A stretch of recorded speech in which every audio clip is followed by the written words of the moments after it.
ଅଧ୍ୟାୟ ନା ପ୍ରଥମ ଅଧ୍ୟାୟ ଦ୍ୱିତୀୟ ଅଧ୍ୟାୟରେ ପ୍ରବେଶ କରିଛେ।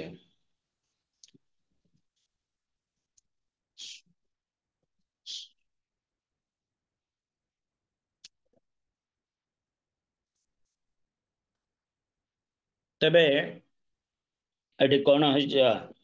ଭଗବତ ଗୀତା ଆଲୋଚନା କରିକି ତାପରେ ଯିବା ସେପଟକୁ। ତେବେ ଭଗବତ ଗୀତା ଶ୍ଲୋକ ନମ୍ବର 41।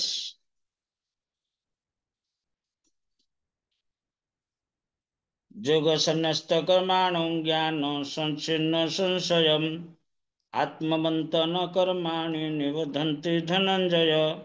जोग सन्न्यस्त कर्माणो ज्ञान संचिन्न संशयम् आत्मवन्त न कर्माणि निबध्नन्ति धनंजय।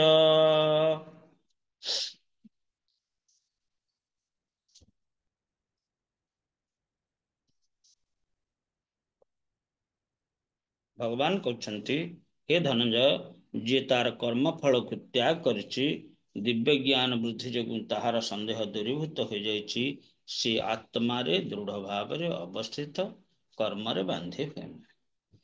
तेबे कर्म ब्रह्मोद्भव वेदी। कर्म ब्रह्मरु बा ब्रह्मरु केंति कर्म सृष्टि हला ना कर्म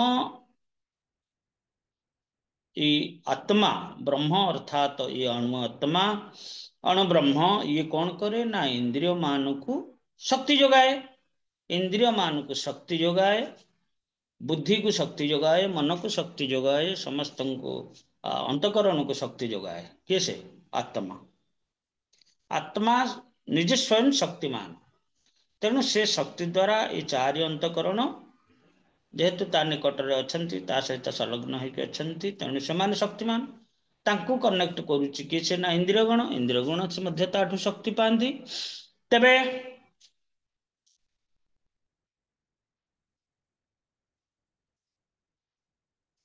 कर्म करिवार प्रेरणा को मान दियंती ना इंद्रिय मान दियंती। इंद्रिय माने कर्म करिवार इच्छा पोषण करती, से जिनसटा जनाती क्या को ना मन को से इच्छा जनाती एवं बुद्धि साहाय्य से चिंता करे नाई वास्तविक ये जी वास्तव गोटे छोट पिला मन कर ता आगे गोटे अप्सरा आसिक छिड़ा हम, तार मनरे कौन विकार हम? किछि विकार आसबनी।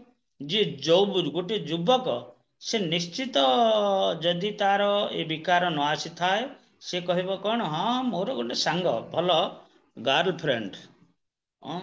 किंतु क्रमशः जेतेबेले तार संग लाभ करिवो, ता सहित कथबार्ता हबो, ता सहित हाथ मिलेब इत्यादि इत्यादि करिवो, तार गोटे आकर्षण जात हबो। आकर्षण जात हबो। तेबे ए जो आकर्षणटा किए करूची ना ये जो कर्मेंद्रिय द्वारा जेतेबेले स्पर्श कला, जेतेबेले कथा कहला, सेतेबेले जो तार मधुर उक्ति कर्ण श्रवण कला, से श्रवण जाइकी काहाकू कोउठी जणेला? मन को जणेला। मन कहला हाँ भल लगुची, तो ये मोर सांग हला भलिया जना पड़ुची। तेणु ता सहित सांग हला, संग कला, ताको स्पर्श कला, स्पर्शर सुख मध्य मन जानला। तेणु बुद्धि विचार करिवो ना ना ना ये मोर सांग, ये मो पाखे रहु इत्यादि इत्यादि। किंतु गोटे छोट पिला जदि गोटे छोट पिला पाखरे गोटे अप्सर आसिक पहुँचब, से कौन करिवो? से ताकू गेल करिवो, काखैबो। जेमती गोपी माने कृष्ण को काखौथिले। कृष्ण तो निर्विकार पुरुष, तांके तो से तो सुखर उत्स।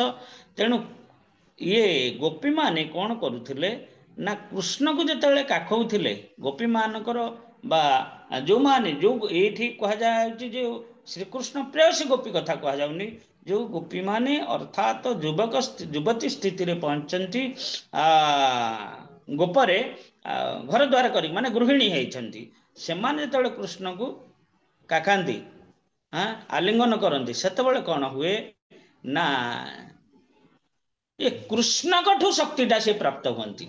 एपटे आमे आत्मा ठू शक्ति प्राप्त होचे, किंतु एपटे कृष्ण को जेतेबेले धरती, कृष्ण कठू शक्ति प्राप्त होती। कहीं ना कृष्ण हेले परा परम ब्रह्म, ତେଣୁ ପରମ ଶକ୍ତି ବାହାରେ ରହିଲେ, ତେଣୁ ତାଙ୍କଠୁ ସେ ଶକ୍ତି ଗ୍ରହଣ କରନ୍ତି। ଆଚ୍ଛା, କୃଷ୍ଣ ଯେହେତୁ ପରମ ବ୍ରହ୍ମଙ୍କର ସ୍ୱରୂପ ଆନନ୍ଦମୟ, ପରମ ବ୍ରହ୍ମଙ୍କର ସ୍ୱରୂପ ହେଲା କଣ ବିଜ୍ଞାନମୟ। ତେଣୁ କୃଷ୍ଣକୁ ଯେତେବେଳେ ସେମାନେ କୁଣ୍ଢେ କାଖ କରନ୍ତି ବା ଛାତିରେ ଜାକିକି ରଖନ୍ତି, ଛୋଟ ପିଲାଟେ ତ ଗୁଲଗୁଲିଆ ପିଲାଟେ କେତେ ସୁନ୍ଦର ଦେଖାଯାଉଛି, ତେଣୁ ସେଇଠି ତାଙ୍କ ଶରୀରଟା କୃଷ୍ଣମୟ ହେଇଯାଏ, ଆତ୍ମା ପର୍ଯ୍ୟନ୍ତ ଯାଏ ଡେରିରେ। ଆତ୍ମ ସୁଖ ପ୍ରଦାନ କରନ୍ତି କୃଷ୍ଣ। କିନ୍ତୁ ଭୌତିକ ଜଗତରେ କଣ ହୁଏ ନା ଆମେ ଜଡ଼ ପଦାର୍ଥକୁ ଆଲିଙ୍ଗନ କଲେ ବା ଜଡ଼ ଗୋଟେ ଶରୀର ନିର୍ମିତ ଏକ ସ୍ତ୍ରୀକୁ ଯଦି ଆଲିଙ୍ଗନ କରିବା ତାହେଲେ ସେ ସୁଖ ପ୍ରାପ୍ତ ହେବା, କିନ୍ତୁ ଡେରିରେ। କେତେବେଳେ ନା ସ୍ପର୍ଶ କରିବା, ସେଟା କୋମଳ ଯେତେବେଳେ କୋମଳତା ଅନୁଭବ କରିବା, ତା କଥା ଶୁଣିବା, ସେତେବେଳେ ସିଏ ଯିବ ମନକୁ ଜଣିବ, କିନ୍ତୁ ଆତ୍ମ ସୁଖ ପ୍ରାପ୍ତ ସେଠି ହୁଏନି। ଆତ୍ମ ସୁଖ ପ୍ରାପ୍ତ ହୁଏନି, ମନ ସୁଖ ପ୍ରାପ୍ତ ହୁଏ, କିଞ୍ଚିତ ସୁଖ। କାରଣ ଇଏ ଭୌତିକ ସୁଖ ପଛରେ ଗୋଟେ ଦୁଃଖଟେ ଲାଗିକି ରହିଛି। ତେଣୁ ସିଏ ସେତେବେଳେ କଣ ହୁଏ ନା ଆଲିଙ୍ଗନ କରି, ଦୁଃଖଟା ଅବଶ୍ୟ ଯଦି କାମାନ୍ଧ ପୁରୁଷ ହେଇଥିବ ତାହେଲେ ସେଇ ସୁଖଟା ତାକୁ, ତାର ଦୁଃଖଟା କଣ କରେ ନା ୟା ମନ ସ୍ପର୍ଶ କରିପାରିବନି, ଯେ ୟାର ଏଇ ଯୋଉ ସୁଖ ପଛରେ, ସୁଖର ଅନ୍ତରାଳରେ ଗୋଟେ ଦୁଃଖ ଅଛି, ସେ ଦୁଃଖଟା ସେ କଣ କରନ୍ତି ନା ଅନୁଭବ କରିପାରନ୍ତି ନାହିଁ। ଯେତେବେଳେ ସୁଖ ଅନୁଭବ କରିବ, ସୁଖଟା ତା ପାଇଁ ଯଥେଷ୍ଟ ନୁହେଁ, ସେ ସୁଖଟା ନୁହେଁ, ସେଇ ସୁଖର ଅନ୍ତରାଳରେ ଗୋଟେ ଦୁଃଖ ଅଛି, ସେ ଦୁଃଖଟାକୁ ହିଁ ପ୍ରାପ୍ତ ହବ। କାରଣ ଜୀବର ଶକ୍ତି ନାହିଁ ସମ୍ପୂର୍ଣ୍ଣ ସୁଖ ଆସ୍ୱାଦନ କରିବା ପାଇଁ, ଟିକିଏ ସୁଖ ଆସ୍ୱାଦନ କରିବ, ଆଉ ତା ଫଳତଃ ପରିଣାମଟା ଦୁଃଖ ହେଇଯିବ। ଏଟା ହଉଛି ଭୌତିକ ଜଗତ କଥା। ତେବେ ଭଗବାନ ଏଠି କହିଲେ କଣ ନା ଯୋଗ ସନ୍ନ୍ୟସ୍ତ କର୍ମାଣୁ, ଯୋଗ ଯୁକ୍ତ ହେଇକି କର୍ମ କରିବ। କିଏ ଯୋଗ ଯୁକ୍ତ ହବ ନା ଯିଏ ଇନ୍ଦ୍ରିୟ ସଂଯମ କରିଛି। ଏରା ପୂର୍ବ ଶ୍ଲୋକ ଆଡକୁ ଟିକେ ମନେ କରନ୍ତୁ। ଯିଏ ଇନ୍ଦ୍ରିୟ ସଂଯମ କରିଛି, ଯିଏ ଶ୍ରଦ୍ଧାବାନ, ଆଉ ଯିଏ ସାଧୁସଙ୍ଗ କରୁଛି। ଆମର କାଲି ଆମେ ପାଠ କରୁଥିଲେ କଣ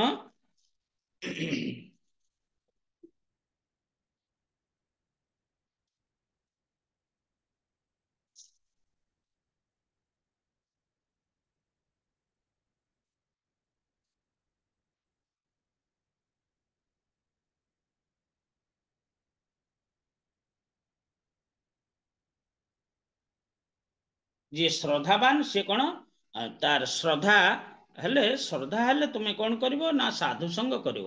ସାଧୁ ସଙ୍ଗ କଲେ ତୁମେ ପରାନନ୍ଦ ପ୍ରାପ୍ତ ହେବ। ତେଣୁ ଏଇଠି କୁହାଗଲା ଯେ ଶ୍ରଦ୍ଧାବାନ ହୋଇ କୃଷ୍ଣ ଭକ୍ତ ସଙ୍ଗ କରେ। ସେ ପୁଣି କୁହାଗଲା ଯାର ଶ୍ରଦ୍ଧା ହୟ ନାମେ ସେ ସେଇ ଅଧିକାରୀ, ଯାର ମୁଖେ କୃଷ୍ଣ ନାମ ସେଇ ସେ ଆଚାରୀ। ଅର୍ଥାତ ସଦ୍ଗୁଣ ତମ ଯୁକ୍ତ ହୁଏ, ବ୍ୟକ୍ତି ସଦ୍ଗୁଣ ଯୁକ୍ତ ହୁଏ। ଯଦି ସଦ୍ ପଦାର୍ଥରେ ସଙ୍ଗ କଲା ତାହେଲେ ସଦ୍ଗୁଣ ଯୁକ୍ତ ହେବ। ଏଇଠି କଣ କୁହାଗଲା, ଭଗବାନ କହିଲେ ଯୋଗ ସନ୍ନ୍ୟସ୍ତ କର୍ମାଣ, ଅର୍ଥାତ ଯୋଗ ଯୁକ୍ତ ହୋଇ, ଅର୍ଥାତ ସମ୍ପୂର୍ଣ୍ଣ ରୂପେ ତାଲିମ ପ୍ରାପ୍ତ ହୋଇ ଇନ୍ଦ୍ରିୟ ସଂଯମ କରି ଯେତେବେଳେ କର୍ମ କରିବ, ସେ କର୍ମଟା ସନ୍ନ୍ୟସ୍ତ କର୍ମାଣ, ଅର୍ଥାତ ଭଗବାନଙ୍କ ନିମିତ୍ତ ସନ୍ନ୍ୟସ୍ତ କରିବା ବା ଭଗବାନଙ୍କ ନିମିତ୍ତ ସମର୍ପଣ କରିଦେବା।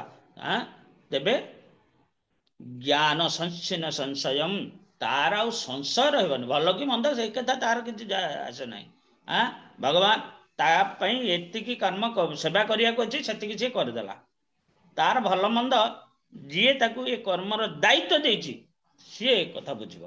ୟାଙ୍କୁ ଯେତିକି ଦାୟିତ୍ୱ ଦିଆଯାଇଛି ଇଏ ନିର୍ବାହ କରିଦେଲା। ତେଣୁ ଯୋଗ ସନ୍ନ୍ୟସ୍ତ କର୍ମାଣ ଜ୍ଞାନ ସଂଶୀର୍ଣ୍ଣ ସଂଶୟ ଆତ୍ମବନ୍ତଂ, ଯିଏ ଆତ୍ମା ସ୍ଥିତିରେ ରହିଗଲାଣି, ଆତ୍ମାରେ ବିହାର କରୁଛି, ଆତ୍ମାରେ ସୁଖ ପାଉଛି, ଇନ୍ଦ୍ରିୟ ଉପର ସୁଖରେ ତାର ବିଶ୍ୱାସ ନାହିଁ ବା ୟାକୁ ଅତିକ୍ରମ କରୁଛି, ଆତ୍ମ ସୁଖ ହିଁ ଅନୁଭବ କରୁଛି। ନ କର୍ମାଣ ନିବନ୍ଧନ୍ତି ଧନଞ୍ଜୟ।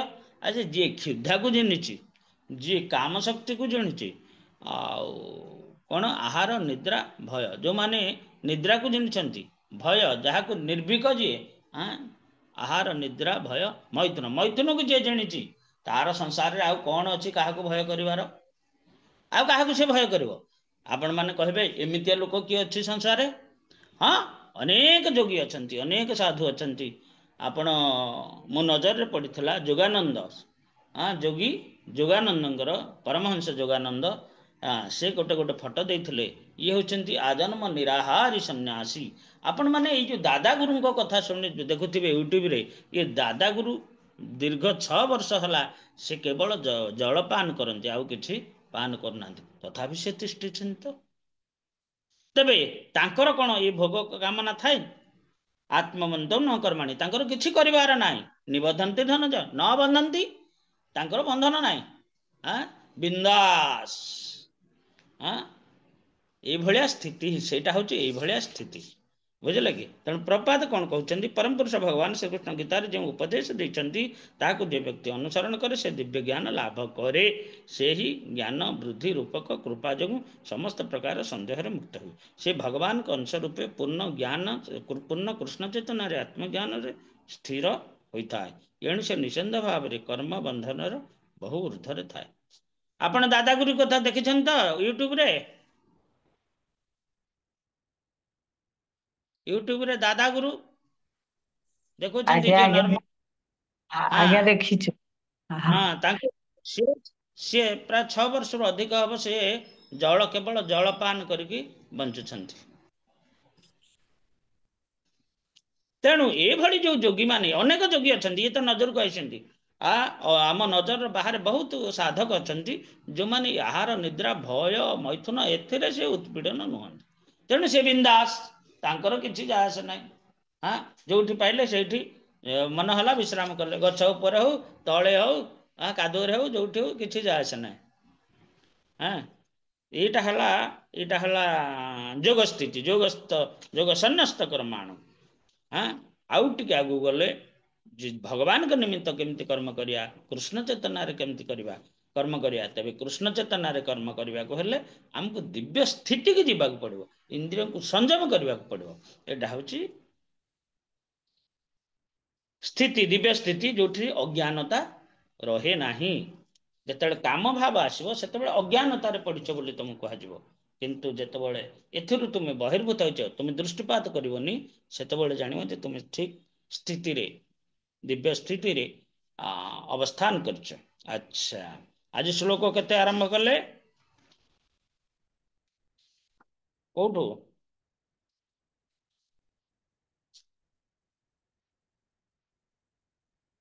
आज कौ श्लोक भागवत आरंभ कले 5 रु प्रभु जी प्रभु जी 5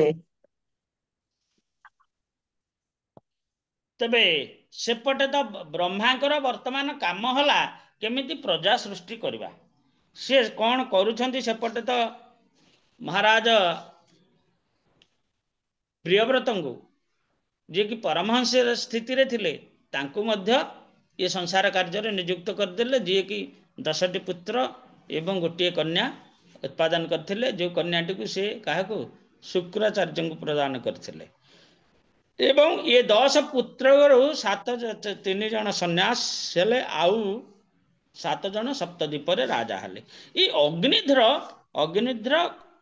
को द्वीप राजा हेले को द्वीप जम्बू द्वीप रे जम्बू द्वीप तेणु श्लोक नंबर 4 रे कहगला साचत आश्रम उपवन अतिरमणीयम विविध नैबिड़ बीटपी बीटपनिकर संश्लिष्ट पुरट लतारूढ़ स्थल विहंगम मैथुन प्रोच्यमान सुष्टि प्रतिबध्यमान सलिल कुक्कुट कारंडवकल हंसादि विचित्र उपकूले उपकूजिता कूजित अमल जलाशय कमलाकरम उपभ्रांत उपभ्रांत तेबे से पूर्वचिटी ब्रह्मा को प्रेरित अप्सरा ये गोटे ब्रह्मा कौन करछंती ता पूर्व भावार्थ कौन कहले ब्रह्मांडर प्रथम सृष्ट जीव आदि पुरुष अशुद्धशाली ब्रह्मा अग्निध्र तपस्यार कथा जानीपारी देवसभारे गानकारिणी और नृत्यकारिणी पूर्वचिति नामिनी एक अप्सरा को ताहांको निकट को पठैले केसे ब्रह्मा पठैले ତେବେ ଇଏ ଅଗ୍ନିଧ୍ର ବର୍ତ୍ତମାନ ତପସ୍ୟା କରୁଛନ୍ତି। ତେଣୁ ଯେତେବେଳେ ତପସ୍ୟା କରୁଛନ୍ତି ସେତେବେଳେ କଣ ନା ଇଏ ପୂର୍ବଚିତି ଅପ୍ସରା ସେ ଅଗ୍ନିଧ୍ର ତପସ୍ୟା କରୁଥିବା ସ୍ଥାନ ମାନଙ୍କର ମାନେ ତାଙ୍କର ତପସ୍ୟାର ସ୍ଥାନ ନିକଟରେ ସେ ଭ୍ରମଣ କରିବାକୁ ଲାଗିଲା। ମହାରାଜ ଅଗ୍ନିଧ୍ରଙ୍କର ଆଶ୍ରମ ସମୀପବର୍ତ୍ତୀ ଉପବନରେ ଭ୍ରମଣ କରିବାକୁ ଲାଗିଲା। ସେଇ ଉପବନ ଅତୀବ ରମଣୀୟ। ସେଠାରେ ନାନା ଜାତିର ଘନ ସନ୍ନିବିଷ୍ଟ ତରୁରାଜିର ଶାଖା ସମୂହ ସ୍ୱର୍ଣ୍ଣଲତିକା ଦ୍ୱାରା ବିରାଜିତ ହୋଇଥିଲା। ସେମାନଙ୍କର ଉପରି ଭାଗରେ ମୟୂରାଦି ସ୍ଥଳ ବିହଙ୍ଗମ ମିଥୁନ ଗଣ ଷଡ଼ଜାତି ମଧୁର ସ୍ୱରରେ କୂଜନ କରୁଥିଲେ। ତାହାର ଶ୍ରବଣ କରି ଜଳକୁକୁଟ କାରଣ୍ଡବ ହଂସାଦି ଜଳଚର ପକ୍ଷୀଗଣ ମଧ୍ୟ ପ୍ରବୃଦ୍ଧ ହୋଇ ବିଚିତ୍ର ରବ କରୁଥିଲେ।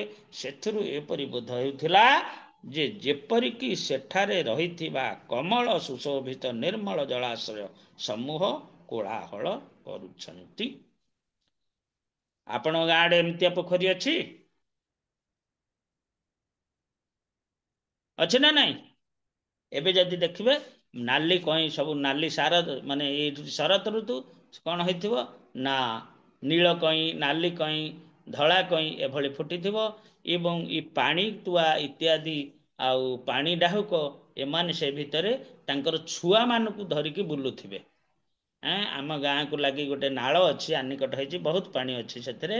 ତେଣୁ ସେଥିରେ ସିଏ କଣ ନା 10-15ଟା ଏସବୁ ଛୁଆ ଧରିକି ସିଏ ଏମିତି ବୁଲୁଥିବେ। ଆଉ ଗୋଟେ ତା ପାଖରେ ଗୋଟେ ପୋଖରୀ ଅଛି। ସେ ପୋଖରୀରେ ବହୁତ ଫୁଲ ଫୁଟେ ଅବଶ୍ୟ ଖୋଳା ହେଇଯିବାରୁ ଏବେ ଫୁଲୁନି। କିନ୍ତୁ ଏଇ ନାଳଟା ଯୋଉଟା ଆନିକଟ ହେଇଛି ଏଥିରେ ବହୁତ କଇଁ ଫୁଲ ଫୁଟୁଛି। ସମସ୍ତେ ଏଇ ଯୋଉ ଏ ଋତୁରେ ସେ ଦେବୀ ପୂଜା କରିବା ପାଇଁ ସମସ୍ତେ ପୁରା ଗୋଛା ଗୋଛା ନଉଛନ୍ତି। ତେବେ ଏମାନେ କଣ କରିବେ ନା ଏଇ ଯୋଉ ପାଣି ତୁଆ ଆସେ ତାର ଛୁଆମାନଙ୍କୁ ଧରିକି ସେଠି ବୁଲୁଥିବ। ସବୁ ଏ କଇଁପତରଠୁ ସେଇ କଇଁପତର ଟିକେ ଯୋଉ ମଝିରେ ରାସ୍ତା ଥବ ସେ ରାସ୍ତା ଦେଇକି ସେ ଯାଉଥିବ ପାଣି କାଟି କାଟି ସେପଟେ ଛୁଆମାନେ କଣ ତା ପଛେ ପଛେ ଯାଉଥିବେ। ଆଉ ଯିଏ ନ ଯାଇପାରିବ ସେ ପତ୍ରରେ ଡେଇଁ ଡେଇଁ ପଳେଇବ।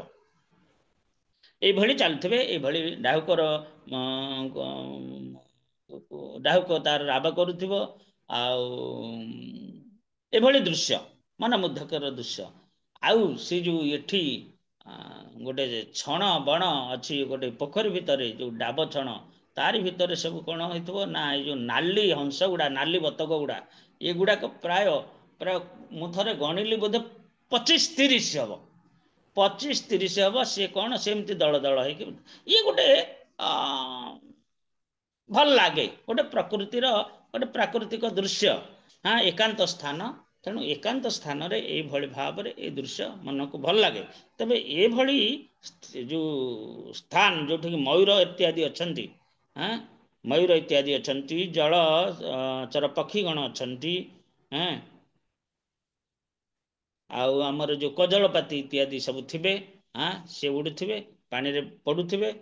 ତେବେ ଏଇଭଳି ଭଳିଆ ରମଣୀୟ ସ୍ଥାନରେ ସେ ଅପ୍ସରା କଣ କରୁଛି ନା ବ୍ରହ୍ମାଙ୍କ ପ୍ରେରିତ ଇ ଅପ୍ସରା ପୂର୍ବଚିତ ଅପ୍ସରା ସିଏ ତାର ଭାବ ଭଙ୍ଗୀରେ ସେ ବୁଲୁଛି। ଆଚ୍ଛା ଅପ୍ସରା ଯେତେବେଳେ ଆସିବ ଇଏ ଦେବତା ମାନଙ୍କର ଏଇଟା ଗୋଟେ ମଧ୍ୟ ଗୋଟେ କୂଟନୀତି।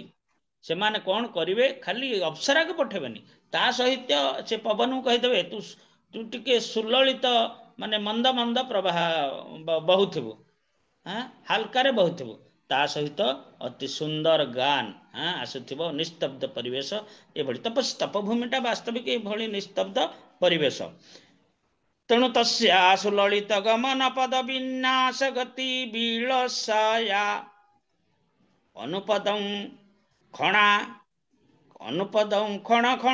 ଖଣାୟମାନଂ ରୁଚିର ଚରଣାଭରಂ ସ୍ୱର୍ଣ୍ଣଂ ଉପାକର୍ଣ୍ଣ ନରଦେବ କୁମାର ସମାଧି ଯୋଗେନ ଅମୀଳିତ ନୟନ ନଳିନ ମୁକୁଳ ଯୁଗଳଂ ଈଷଦ ବିକଚସ୍ୟ ବ୍ୟଚଷ୍ଟ। ଏଇଭଳି ପରିସ୍ଥିତିରେ ଇଏ କଣ ହେଇଛନ୍ତି ନା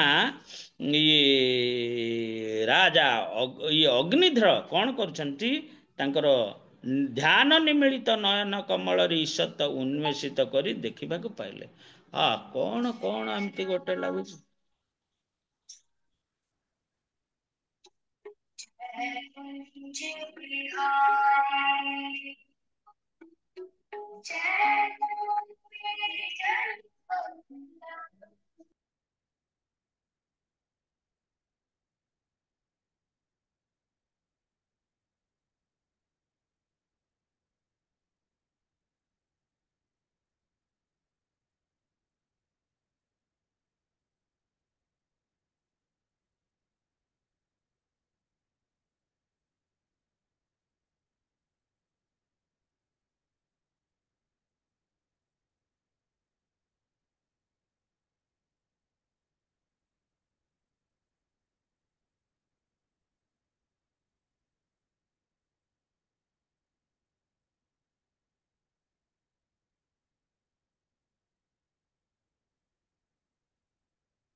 ହରେ କୃଷ୍ଣ, ଆପଣ ମାନଙ୍କୁ ସ୍ୱାଗତ।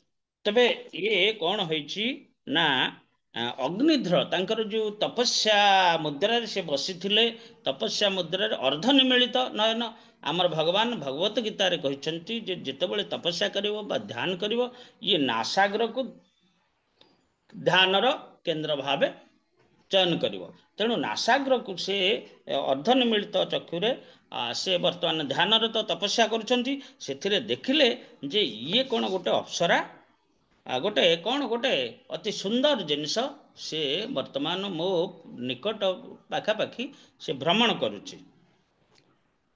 ଆଚ୍ଛା, କଥିତ ଅଛି ଯୋଗୀଗଣ ସର୍ବଦା ସେମାନଙ୍କ ହୃଦୟରେ ଭଗବାନଙ୍କୁ ଧ୍ୟାନ କରିଥାନ୍ତି। ଧ୍ୟାନାବସ୍ଥିତ ତଦ୍ଗତେନ ମନସା ପଶ୍ୟନ୍ତି ଯଂ ଯୋଗିନଃ।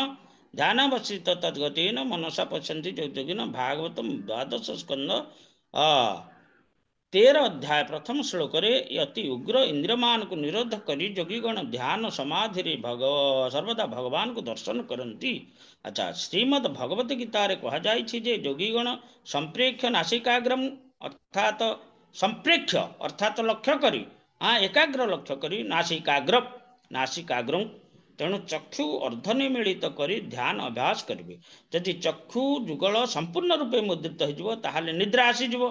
ତେଣୁ ତଥାକଥିତ ଯୋଗୀଗଣ ବେଳେବେଳେ ସେମାନେ ଚକ୍ଷୁ ଯୁଗଳକୁ ମୁଦ୍ରଣ କରି କୃତ୍ରିମ ଢଙ୍ଗରେ ଧ୍ୟାନ ଅଭ୍ୟାସ କରନ୍ତି। କିନ୍ତୁ ଆମ୍ଭେମାନେ ପ୍ରକୃତ ପକ୍ଷେ ଦେଖିଛୁ ଯେ ତଥାକଥିତ ଯୋଗୀଗଣ ଧ୍ୟାନ କରୁଥିବା ସମୟରେ ଶୋଇଥାନ୍ତି ଓ ଘୁଙ୍ଗୁଡ଼ି ମାରୁଥାନ୍ତି। ବିଶେଷ କରି ଆମେମାନେ ଯେତେବେଳେ କିଏ ଏଇ ଯୋଉ ଆମର ସଣ୍ଡେ କ୍ଲାସ ହଉଛି, ପ୍ରାୟତଃ କେତେ ବସିକି କଣ କରୁଛନ୍ତି, ମୁହଁଟା ପୋତିକି, ମୋର ବି ସେ ଅଭ୍ୟାସ ଅଛି, ବସିକି ଘୁଙ୍ଗୁଡ଼ି ମାରେ। କାଳେ ପ୍ରଭୁଜୀ କହୁଥିବେ, ମୁଁ ଏଇଟା ଆଖି ବୁଝିକି ବସିଥିବେ। ତେଣୁ ଏଇଭଳି ପରିସ୍ଥିତି ବି ସୃଷ୍ଟି ହୁଏ। ତେଣୁ ଏଠି କୁହାଯାଇଛି ଏଇଟା ହଉଛି ଗୋଟେ କୃତ୍ରିମ ଢଙ୍ଗ। ତେଣୁ ପ୍ରକୃତ ଯୋଗାଭ୍ୟାସ କରିବାକୁ ହେଲେ ଯୋଗୀ ଚକ୍ଷୁ ଯୁଗଳକୁ ଅର୍ଦ୍ଧ ନିମିଳିତ କରି ନାସିକାଗ୍ରକୁ ଦୃଷ୍ଟି ନିକ୍ଷେପ କରିବେ। ତେବେ ଏଇଭଳି ମୁଦ୍ରାରେ କିଏ ସେ ପ୍ରିୟବ୍ରତ ବର୍ତ୍ତମାନ ତପସ୍ୟା କରୁଛନ୍ତି। ଏହି ସମୟରେ ପୂର୍ବଚିତିଙ୍କର ନୂପୁର ରୁଣୁଝୁଣୁ ଶବ୍ଦ ତାହାଙ୍କର ଯୋଗାଭ୍ୟାସରେ ବାଧା ସୃଷ୍ଟି କରିଥିଲା। ଯୋଗ ଇନ୍ଦ୍ରିୟ ସଂଯମ। ପ୍ରକୃତରେ ଯୋଗାଭ୍ୟାସର ଅର୍ଥ ହେଉଛି ଇନ୍ଦ୍ରିୟମାନଙ୍କୁ ନିଗ୍ରହ କରିବା। ଇନ୍ଦ୍ରିୟ ସଂଯମ ନିମିତ୍ତ ବ୍ୟକ୍ତିକୁ ଯୋଗାଭ୍ୟାସ କରିବାକୁ ପଡ଼ିବ। କିନ୍ତୁ ଭକ୍ତ ବିଶୁଦ୍ଧ ଇନ୍ଦ୍ରିୟମାନଙ୍କୁ ପ୍ରକୃତରେ ଯୋଗାଭ୍ୟାସର ଅର୍ଥ ହେଉଛି ଇନ୍ଦ୍ରିୟମାନଙ୍କୁ ନିଗ୍ରହ କରିବା। ଆଉ ଇନ୍ଦ୍ରିୟ ସଂଯମ ନିମିତ୍ତ ବ୍ୟକ୍ତିକୁ ଯୋଗାଭ୍ୟାସ କରିବାକୁ ପଡ଼ିବ। ଇନ୍ଦ୍ରିୟ ସଂଯମ ନିମିତ୍ତ ବ୍ୟକ୍ତିକୁ ଯୋଗାଭ୍ୟାସ କରିବାକୁ ପଡ଼ିବ, ଇନ୍ଦ୍ରିୟକୁ ସଂଯମ କରିବା ନିମିତ୍ତ। किंतु जो भक्त विशुद्ध इंद्रिय मान साहाଯ୍य संपूर्ण रूपे भगवत सेवारे नियुक्त होइछि हृषिकेण हृषिकेश सेवनम हृषिकेण अर्थात इंद्रिय गणक द्वारा हृषिकेश सेवनम हृषिकेश इंद्रियर अधिपति भगवान हृषिकेश सेवन करवा ताहार इंद्रिय निग्रह केबे हेले बाधा सृष्टि हो पारने से प्रबोधानंद सरस्वती कहिछंती प्रबोधानंद सरस्वती किए से प्रबोधानंद सरस्वती किए से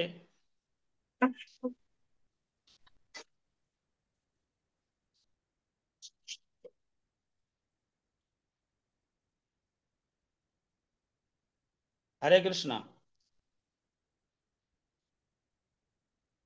ये प्रबोधानंद सरस्वती किए जानना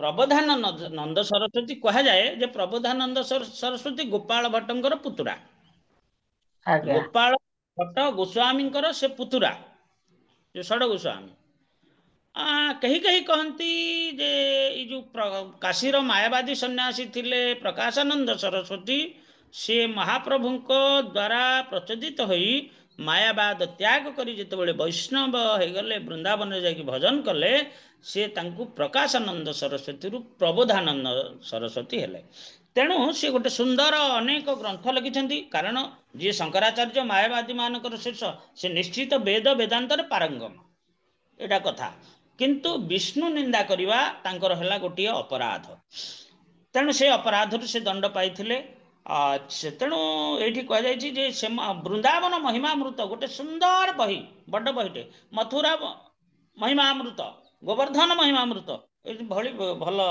बड़ सुंदर पुस्तक से रचना करिसेंती तेणु सी लिखुंट बुर्दांतेन्द्रिय काल सर्प पटली प्रोतख्यात द्रष्टायते चैतन्य चंद्रामृत एथरे लिखिं सी यह निसंदेह जे योगाभ्यास खूब भल कथा कारण इंद्रिय मान संयत करे इंद्रिय गुड़िक विषाक्त सर्प सदृश अटंती जेते बेले कौन व्यक्ति ताहांकर इंद्रिय को संपूर्ण रूपे भगवान को सेवारे नियुक्त करंती सेते बेले इंद्रिय मानकर विषाक्त गुणटी संपूर्ण रूपे नष्ट हो जाए बा विष दांतटा झड़ी पड़े विष दांत गुड़िक झड़ी पड़े दांत गुड़िक सब कृष्णमय हो जाए कहुई विषाक्त दांत थिबा हेतु सर्प को समस्ते भय करती किंतु सर्पर विष दांत मान को जदि भांगी दि जाए ताहले सर्पटी भीतिप्रद हेउथिले सुधा ताहा केबे हेले विपज्जनक नुहे तेणु सापुआ केला कौन करिवो ना सापट को धरला माने से सापट को धरला माने सांगे सांगे कौन करिवो ता दांत गुड़िक भांगीदेव आपणकर से पटिया पटिया हूँ सापुआ केलांकर सेटा गोटे गाँ पटिया भुवनेश्वर पटिया जानथिबे माताजी ଆମର ଗାଁ माताजी ଆମର ଗାଁ ସେଇଟା କଳାରାହାଙ୍ଗ ତା ଆର ପଟଟା ହଉଛି ପଟିଆ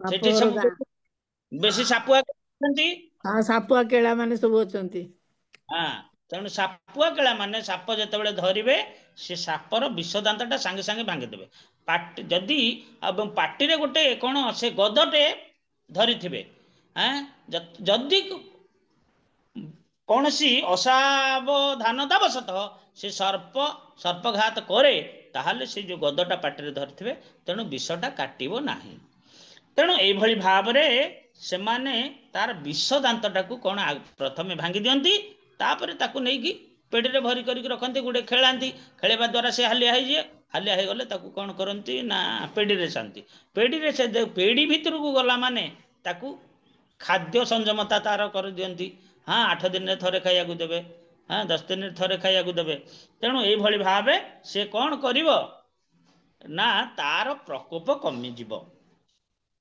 तबे ସେଇଥିପାଇଁ ଭକ୍ତଗଣ ଶହ ଶହ ହଜାର ହଜାର ସୁନ୍ଦରୀ ନାରୀଙ୍କର ଅତି ମନୋହର ଅଙ୍ଗିଭଙ୍ଗି ଦର୍ଶନ କଲେ ସୁଦ୍ଧା ସେଥିପ୍ରତି ଆକୃଷ୍ଟ ହୁଅନ୍ତି ନାହିଁ, କିନ୍ତୁ ନାରୀଗଣ ସାଧାରଣ ଯୋଗୀମାନଙ୍କର ଯୋଗ ଭଙ୍ଗ କରିଦିଅନ୍ତି।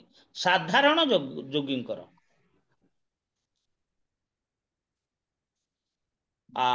ଏଇ ଉପାଖ୍ୟାନରେ ଆମେ ଗୋଟେ ଉଦାହରଣ ଆଣିବା ଯେ ଯେତେବେଳେ ଏଇ ଭଗବାନ ନରନାରାୟଣ ତପସ୍ୟା କରୁଥିଲେ ବଦ୍ରିକାଶ୍ରମରେ, ସେତେବେଳେ କ'ଣ ହେଲା ନା ଇନ୍ଦ୍ର ପୁଣି ଏଇ ଅପ୍ସରା ମାନଙ୍କୁ ପଠେଇଲା, ଆଉ ମକରଧ୍ୱଜ ବା କନ୍ଦର୍ପକୁ ପଠେଇଲା, ମଳୟ ପବନକୁ ପଠେଇଲା, ଏ ସମସ୍ତଙ୍କୁ ପଠେଇଲା, ଯାଅ ସେଠି ଏ ନରନାରାୟଣ 2 ଜଣ ବାବାଜୀ କ'ଣ ତପସ୍ୟା କରୁଛନ୍ତି, ତାଙ୍କ ତପସ୍ୟା ଭଙ୍ଗ କର। ସେମାନେ ଆସିକି ଦେଖନ୍ତି ଯେ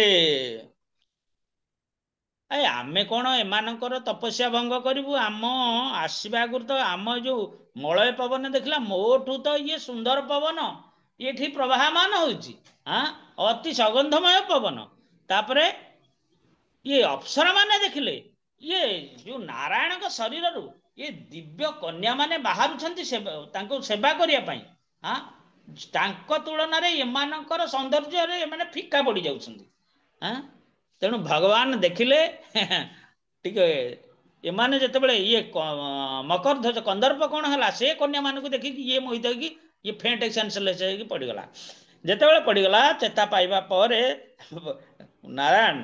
ଭଗବାନ ନାରାୟଣ ନରନାରାୟଣ କ'ଣ କଲେ, ଟିକେ ସ୍ମିତ ହାସ କଲେ, କହିଲେ ତୁମେ ଆସିଛ, ଇନ୍ଦ୍ର ପଠେଇଛି ତ ତମକୁ ମୋର ସମାଧି ଭଗ୍ନ କରିବା ପାଇଁ, ଚେଷ୍ଟା କର। ତେଣୁ ଇଏ ଚେଷ୍ଟା କରିବେ କ'ଣ, ଇଏ ତ ସ୍ୱୟଂ ଫେଣ୍ଟ ହେଇକି ପଡିଗଲେ।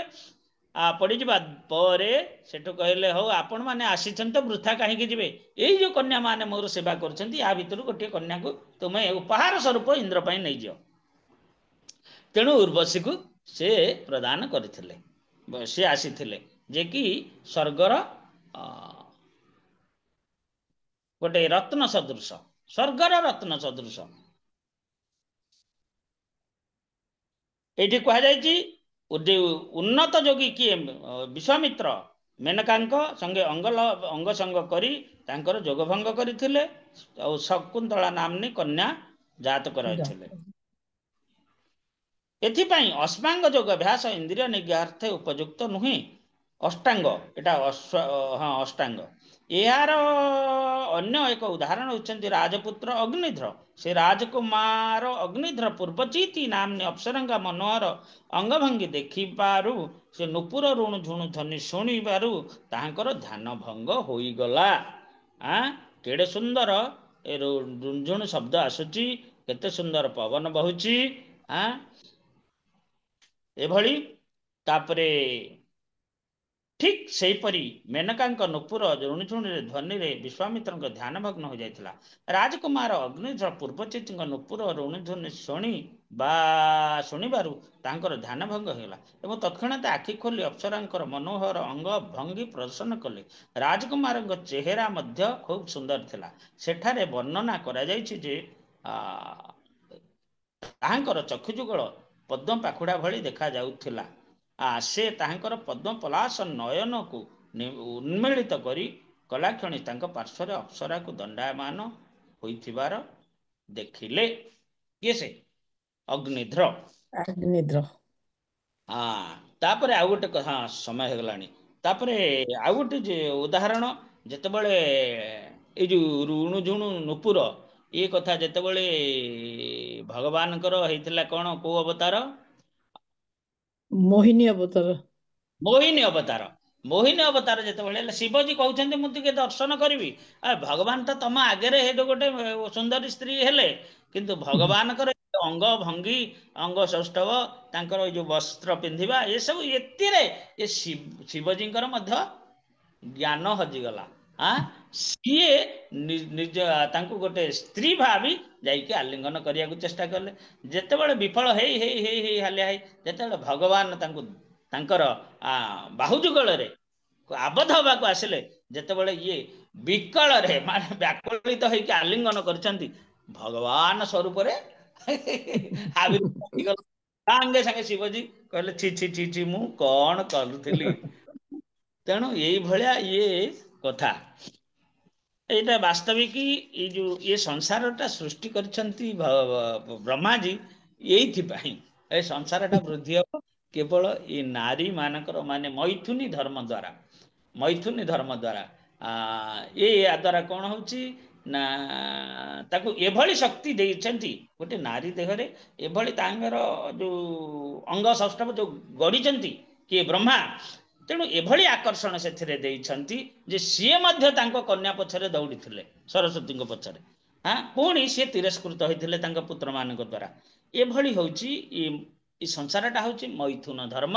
ଏ ମୈଥୁନ ଧର୍ମ ଦ୍ୱାରା ପରସ୍ପର କଣ ହଉଛନ୍ତି ନା ବାନ୍ଧି ହେଇକି ରହିଛନ୍ତି ଏବଂ କଷ୍ଟ ମଧ୍ୟ ପାଉଛନ୍ତି। ତେଣୁ ନିଷ୍କିଞ୍ଚନ ଭକ୍ତ, ଯୋଉମାନେ ନିଷ୍କିଞ୍ଚନ ଭକ୍ତ ସେମାନେ ନାଇଁ ଯୋଉମାନେ ପରାନନ୍ଦ ପାଇଛନ୍ତି। ପରାନନ୍ଦ ପରାନନ୍ଦ କହିଲେ କଣ ନା ଯୋଉମାନେ ଭଗବାନଙ୍କର ପ୍ରେମାନନ୍ଦ ପାଇଛନ୍ତି, ପ୍ରେମ ଅମୃତ ଆସ୍ୱାଦନ କରିଛନ୍ତି, ସେମାନେ ୟାକୁ ଅତିକ୍ରମ କରିବେ, ଅନ୍ୟଥା କେହି କରିପାରିବେ ନାହିଁ। ହରେ କୃଷ୍ଣ। जय श्री प्रभुपाद की जय। उपस्थित गौर भक्त वृंद की जय। निताय गौर प्रेमानंदे। हरि हरि बोल।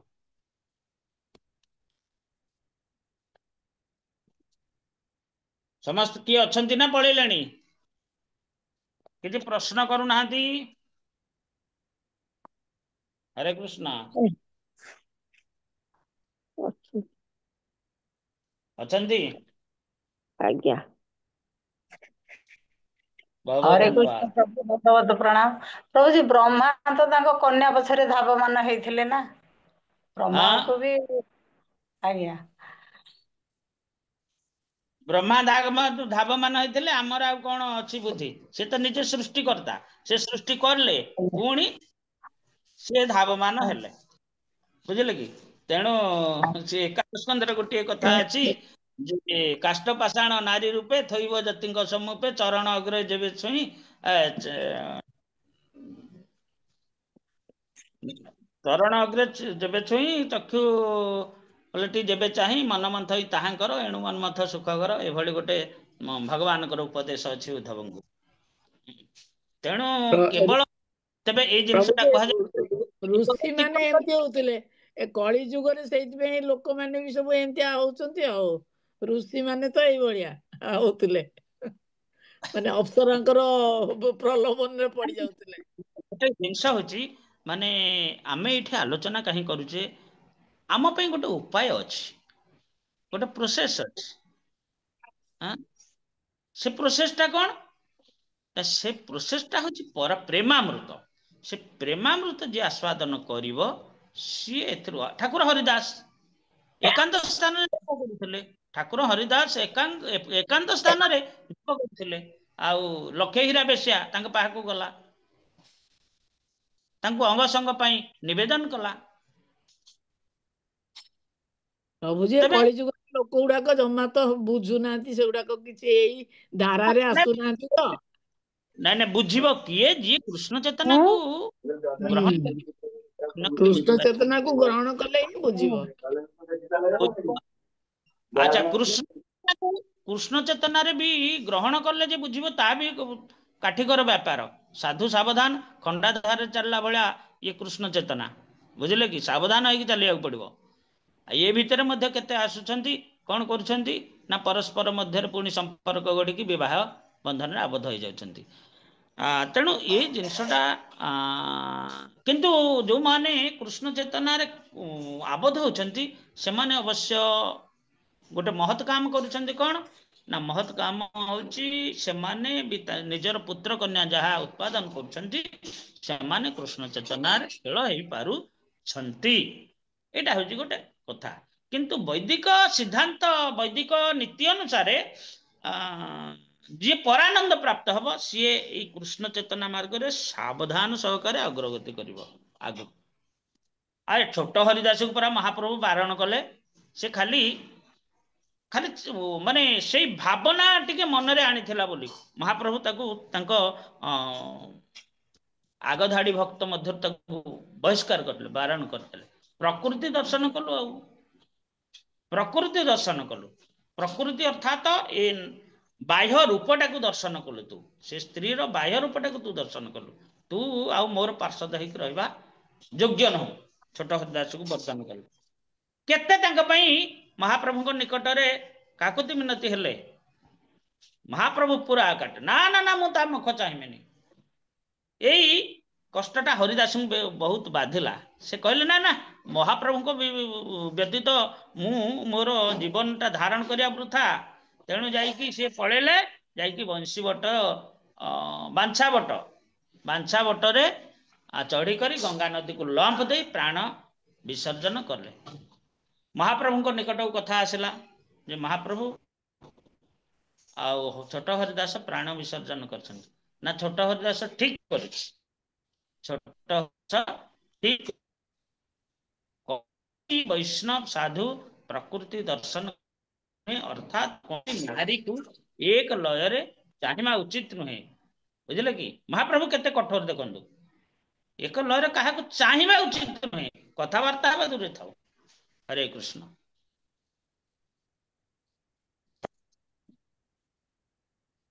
ठीक है। वंशा कल्पतरुभ्यश्च कृपा सिंधुभ्यश्च पतितानां पावनेभ्यो वैष्णवेभ्यो नमः। हरे कृष्ण, समस्त को दंडवत प्रणाम। हरे कृष्ण, समस्त को दंडवत प्रणाम। हरे कृष्ण, समस्त को दंडवत प्रणाम। हरे कृष्ण, समस्त को दंडवत प्रणाम।